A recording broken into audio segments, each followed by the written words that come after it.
There was a time when dreams had wings that stretched across the Atlantic.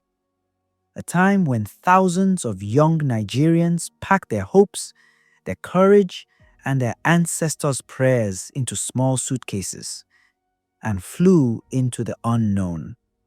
They weren't soldiers, they weren't traders, they were seekers of knowledge, and they were about to change the story of two nations forever. Before independence, Nigeria was already hungry for knowledge.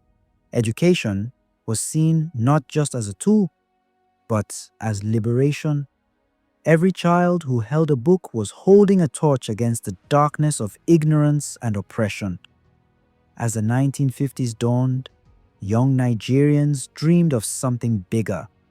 Universities beyond the colonial curriculum, beyond the restrictions of empire. Their eyes turned westward to America, the land of opportunity, innovation, and endless possibility. When Nigeria gained independence in 1960, hope filled the air like morning dew.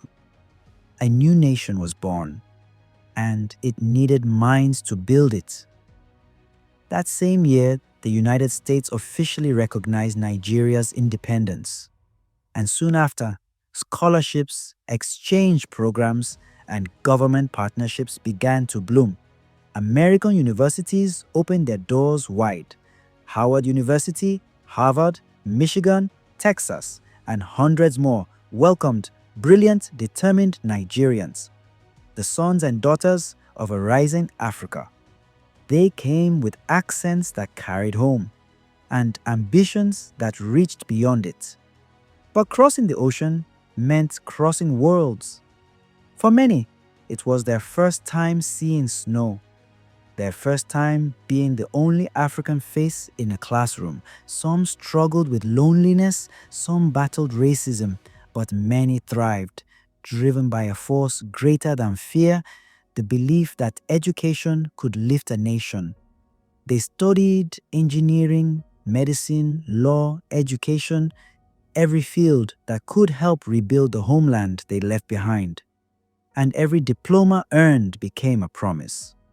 A promise to return, to teach, to build, to lead. By the 1970s, Nigeria had become the largest source of African students in the United States. Tens of thousands of young Nigerians studied across America, their presence reshaping classrooms, conversations, and communities. They didn't just absorb knowledge, they shared it. They taught their American peers about Africa's richness, her languages, her laughter, her resilience. Through them, Americans began to see Africa not as a monolith of poverty, but as a mosaic of brilliance. Back home, Nigeria's oil boom was changing everything. The economy surged, and so did opportunities. The government launched massive scholarship programs, sending even more students abroad. Education wasn't just a dream anymore, it was national policy. And as these students spread across America, from the coasts of California to the snowfields of Wisconsin, they carried with them the story of a confident, rising Nigeria.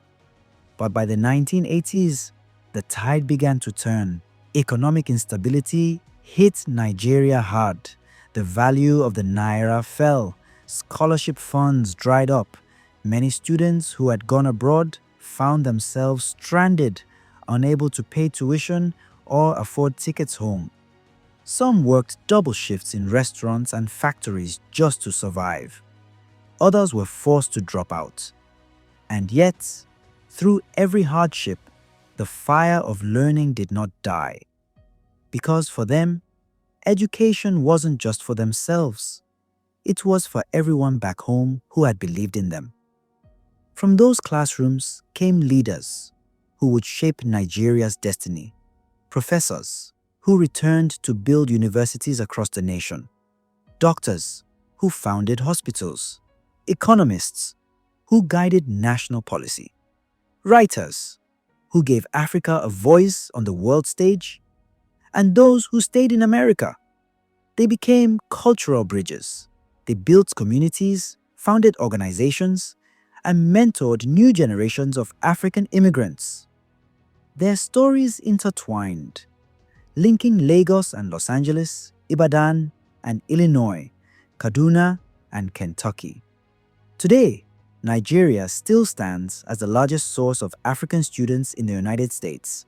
More than 14,000 Nigerians are currently enrolled in American colleges and universities, studying technology, business, medicine, arts, and everything in between. But what's different now is the connection.